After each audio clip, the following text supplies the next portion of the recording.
ධම්මීස් life වෙත ඔයාලව ඉතාමත් ආදරෙන් පිළිගන්නවා.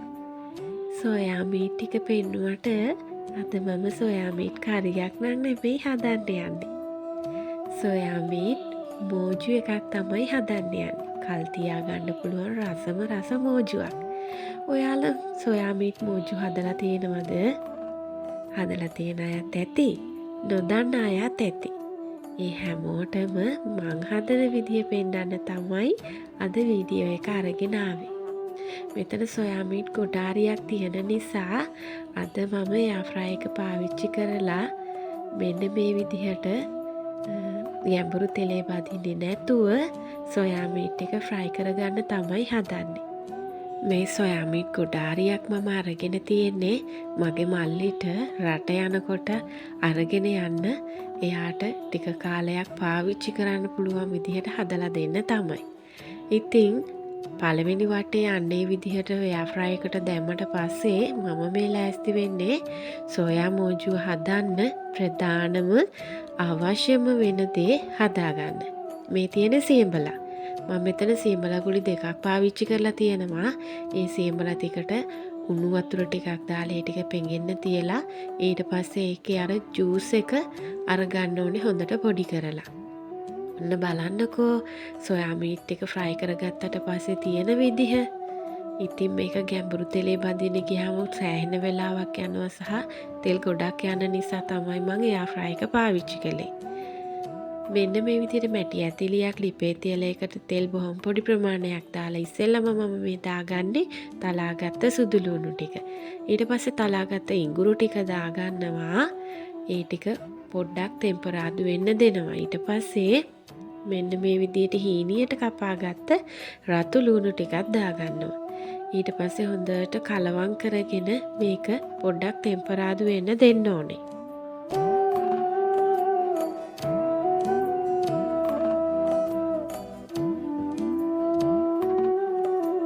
ඊට පස්සේ මම මේකට කුරුඳු ටිකක් එකතු කරගන්නවා. ඒ වගේම තලාගත්ත කරඳ මුංග කරාබිනට ටිකුත් එකතු කරලා මේක හොඳට කලවම් කරගන්නවා. ඊට පස්සේ මම මේකට රම්පේ සහ කරපිංචා වැඩි ප්‍රමාණයක් එකතු කරගන්නවා. එතකොට හොඳ සුවඳක් සහ හොඳ රසක් මේකට එකතු වෙන නිසා.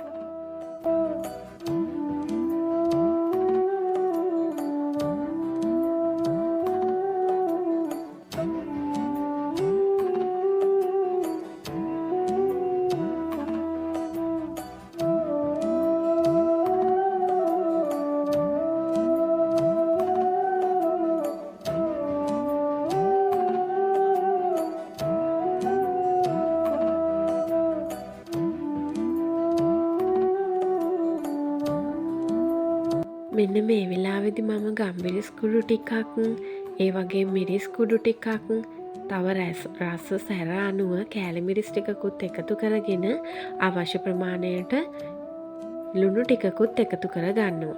ඒ ලුණු ටිකත් එකතු කරගෙන මේ ටික හොඳට තෙම්පරාදු මිශ්‍රණේ දැවටෙන විදිහට කලවම් කරගන්න ඕනේ.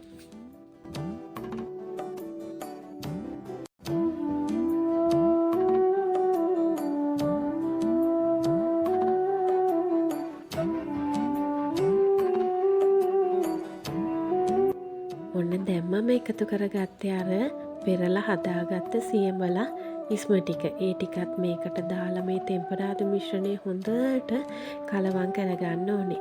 ඔන්න අපි සෝයා මෝජු එකට අවශ්‍ය කරන සෝස් එක තමයි මේ සියඹලා එකෙන් හදාගන්නේ. ඊට පස්සේ අවශ්‍ය ප්‍රමාණයට වතුර පොඩි ප්‍රමාණයක් එකතු කරලා ඒ වගේම රස අනුව සීනිත් මේකටම එකතු කරගන්නවා. ඊට පස්සේ මේ සෝස් එක තිග්ගතියට එනකං හොඳට කලවම් කර කර උතුරව ගන්න තමයි තියෙන්නේ.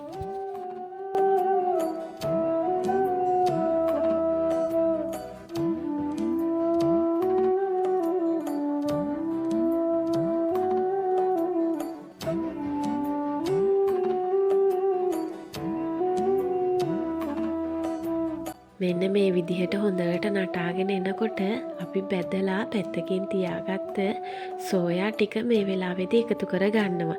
මොකද මේ වෙලාවේ සෝයා ටික එකතු කරගත්තාම අර ක්‍රිස්පි ගැටියට බැදලා තියෙන සොයා මීට් එකට මෙන්න මේ සෝස් එක අල්ලලා හොඳට පොඟලා ඒකේ රස වැඩි වෙනවා. ඉතින් ඒ විදිහට අන්නේ නටන අවස්ථාවේදීම සෝයා ටික එකතු කරගත්තාම මේකේ රස වැඩි වෙනවා.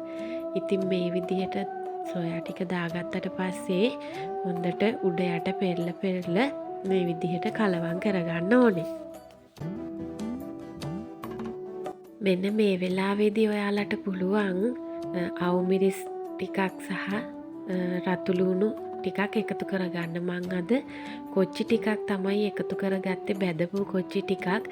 මොකද මේක ගොඩක් කල් තියාගන්න හදන එකක් නිසා මම මේ වෙලාවේදී අමු මිරිස්වත් රතුලූණුවත් එකතු කරගත්තේ නැහැ. නැත්තම් අපිට මෙහිදී ගැටලුවක් නැහැ.